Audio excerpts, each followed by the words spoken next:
Hey, Bible reader. It is Monday, July 27th.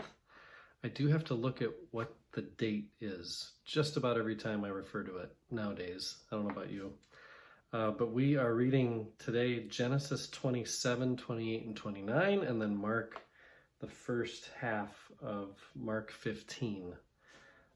So we are in Genesis, in that part I mentioned on Friday, how endlessly interesting Jacob is to me, because he's a lot like me or a lot of people we know. And then we not only meet him, but his brother Esau, his older brother Esau, who deserves, in his world, Esau would have this blessing. And the blessing isn't just an emotional connection that a father offers his firstborn. There's a lot of privilege that goes along with it. And this story of Jacob and Esau and how Jacob makes an enemy of his brother, tricks his father into getting a blessing, it's a pretty incredible story. That one kind of reads without needing a lot of guidance from me, I think. I think it's just a really interesting story about that God has chosen Jacob for no really deserving reason. That's interesting in and of itself, but then how it plays out. What I wanted to really outline and say more about was the dream in chapter 28, because dreams are going to happen throughout Scripture, and Jacob has a couple. This meeting with God happens in a dream. I'm reading again from Brueggemann. The wakeful world of Jacob was a world of fear, terror, loneliness, and we may imagine unresolved guilt. I don't know about that necessarily, but anyway, those were parameters of his existence.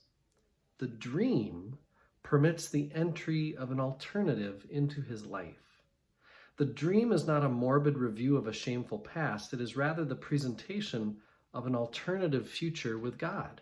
The gospel moves to Jacob in a time when his guard is down. The dream permits news. It is here, as elsewhere in Genesis, a means by which the purpose of God has its say in the life of this family. I just think it's important for us to see what the role of the dream is in Genesis and how it also plays an important role in other parts of Scripture. I'm just going to say it again. It is here a means by which the purpose of God has its say in the life of this family. Sometimes we just don't let God in any other way, and so God will make God's self heard. If it has to be through a dream, that'll be through a dream. The text from Mark for today is about the crucifixion. This is where Mark's writing style maybe is shown as clearly as anywhere else in his gospel. Very sparse of details, very concise, very disturbing. Mark just puts it out there. There's not a lot of flowery language. There's not a lot of extra words that Mark uses to describe what's happening. Mark's depiction of Pilate, I think, is similar to, but not exactly the same as other Gospels. And as we read all four Gospels, you'll be able to see kind of how each Gospel writer paints characters in the Gospel a little differently. But the actual crucifixion itself just ends. I think Mark probably tells this story as harshly as any Gospel.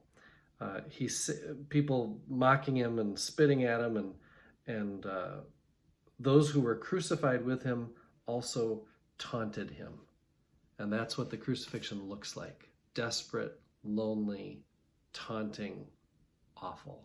The suffering righteous one is what Mark wants us to know about what's happening. Remember, I am one with my God. My God is with us, all of us, at all times and in all places.